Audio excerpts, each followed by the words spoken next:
wabarakatuh. Sebelumnya perkenalkan, nama saya Devisna ini dengan NIM 2210116050 dan saya berasal dari Prodi Ekonomi Syariah, Fakultas Ekonomi dan Bisnis UPN Veteran Jakarta.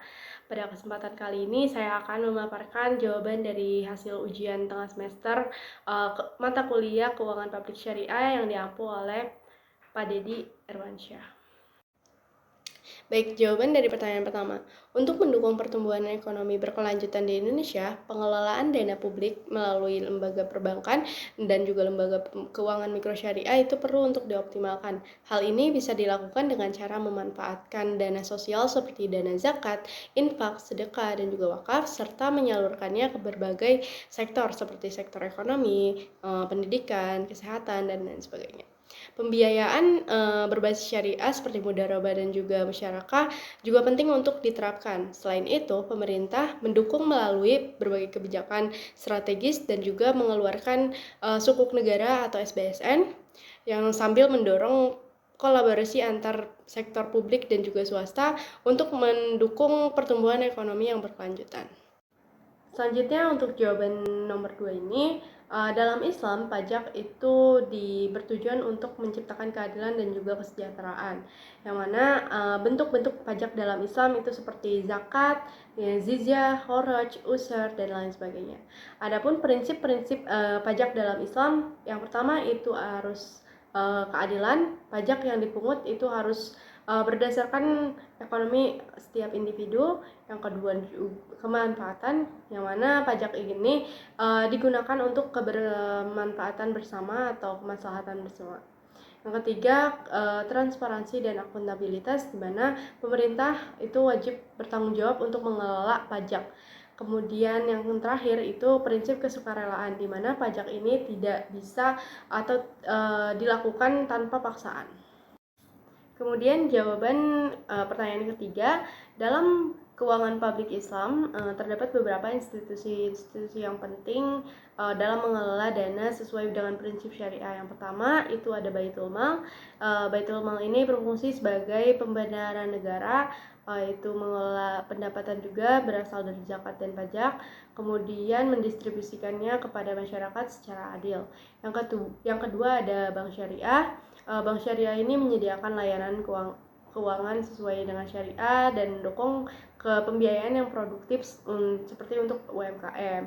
Yang ketiga itu ada lembaga keuangan mikro syariah, salah satunya yaitu BMT atau Baitul Mal wa Tamwil, di mana BMT ini juga memberikan akses keuangan kepada UMKM dan masyarakat umum, serta mendukung pengembangan ekonomi mikro untuk kesejahteraan berbasis syariah. Nah, dengan adanya institusi-institusi ini, pengelolaan dana dapat dilakukan secara adil dan juga bertanggung jawab.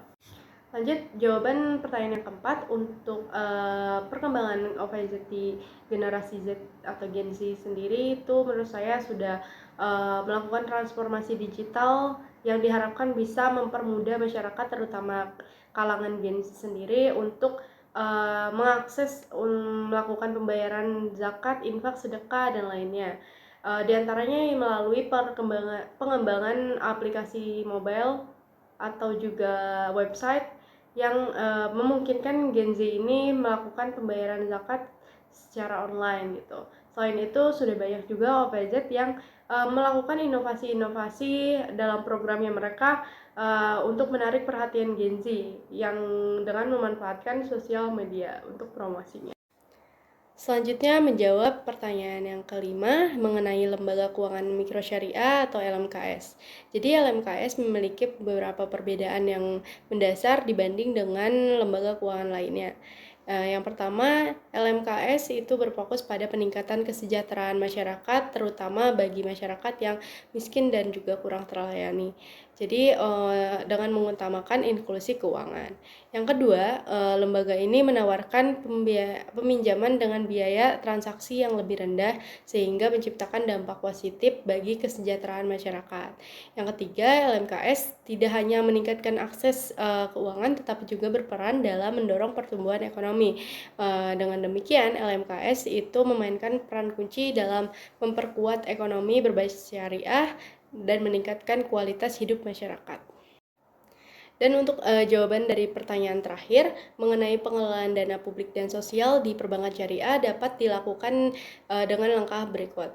Yang pertama itu menyalurkan zakat untuk membantu mereka yang membutuhkan. Yang kedua itu perbankan syariah mendukung pendanaan UMKM yang bertujuan untuk meningkatkan perekonomian masyarakat. Yang ketiga itu mereka menyediakan pembiayaan berbasis syariah seperti simpanan mudharabah, musyarakah, ijarah, dan lain sebagainya yang sesuai dengan prinsip syariah. Dan yang keempat, terdapat simpanan berbasis syariah, termasuk simpanan wadiah, simpanan pendidikan, terus deposito mudharabah, dan lain sebagainya. Terakhir, perbankan syariah juga menawarkan jasa konsultasi pengembangan usaha. Jadi ini tuh menunjukkan bahwa pengelolaan dana publik dan sosial tidak hanya tentang pembiayaan, tetapi juga memberikan berbagai produk dan layanan untuk mendukung pertumbuhan ekonomi masyarakat. Baik, sekian dari pemaparan jawaban UTS matkul Keuangan Publik Syariah. Saya ucapkan terima kasih. Wassalamualaikum warahmatullahi wabarakatuh.